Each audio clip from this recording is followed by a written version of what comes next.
मंत्र्यांचे कुमार चाळे, महायुतीचा आणखी एक मंत्री अडचणी, विनयभंग प्रकरणावरून गोरेंवर हल्लाबोल,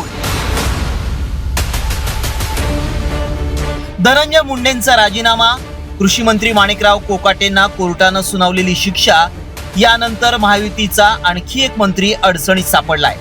अधिवेशन सुरू असतानाच विरोधकांनी सत्ताधाऱ्यांना कोंडीत पकडण्याचा प्रयत्न केलाय। कॉमस्कोर नुसार आता isakal.com आहे देशातील नंबर 1 ची मराठी न्यूज वेबसाईट। प्रत्येक अपडेटसाठी isakal.com ला नक्की भेट द्या।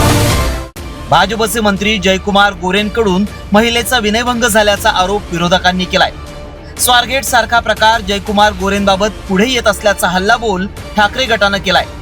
तर पश्चिम महाराष्ट्रातील एक पैलवान मंत्री महिलेच्या मागे लागलाय असा खळबळजनक आरोप काँग्रेसनं केलाय। यापेक्षा मला वाटतं की महाराष्ट्राच्या या मंत्रिमंडळा म्हणजे आतापर्यंत इतिहासामध्ये अशी काळ्या मंत्र्यांची, काळे धंदे करणाऱ्या मंत्र्यांची यादी रोज वाढत चालली आहे। स्वारगेटला जो प्रकार घडला तोच प्रकार देवेंद्र फडणवीस यांच्या मंत्रिमंडळाचे भाजपचे त्यांचे अत्यंत लाडके मंत्री जयकुमार गोरे यांच्या बाबतीत घडलेला समोर येतो।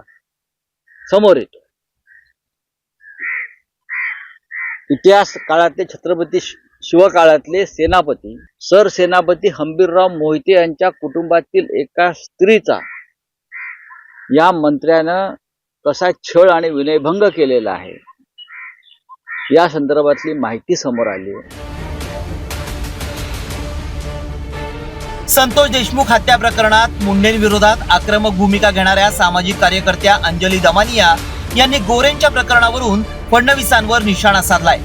अशी कॅरेक्टरलेस लोक फडणवीसांना मंत्रिमंडळात का हवीत असा सवाल त्यांनी केलाय।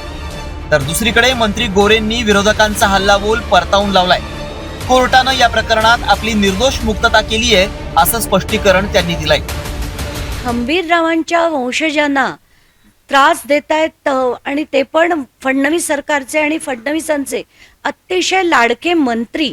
हे मला कालच रात्री या प्रकरणाबद्दल सगळी माहिती मिळाली आणि ते ऐकून अतिशय शॉकिंग वाटतंय की इतकी कॅरेक्टरलेस लोक ही का हवी आहेत फडणवीसांना त्यांच्या मंत्रिमंडळात। 2017 साली माझ्यावर गुन्हा दाखल झालेला होता आणि त्या गुन्हा 2019 साठी चालला आणि त्याच्यावर कोर्टानं मला निर्दोष मुक्तता केलेली आहे। संबंधित त्या केसचं रेकॉर्ड पण डिस्ट्रॉय करायला सांगितलेलं आहे आणि त्या संदर्भात मला वाटतं 6 वर्षानंतर हाच विषय का आला मला माहिती नाही। बहुमतानं महायुती सत्तेत आली, मात्र 100 दिवसांच्या आत मुंडेंच्या रूपानं सरकारची पहिली विकेट पडली। राष्ट्रवादीचे 2 मंत्री अडचणीत आलेले असताना आता मोठा भाऊ भाजपचे आणि फडणवीसांचे निकटवर्तीय मंत्री जयकुमार गोरे अडचणीत आले। विनयभंगाचं हे प्रकरण कोणत्या वळणावर जाणार ते पाहणं महत्त्वाचं आहे।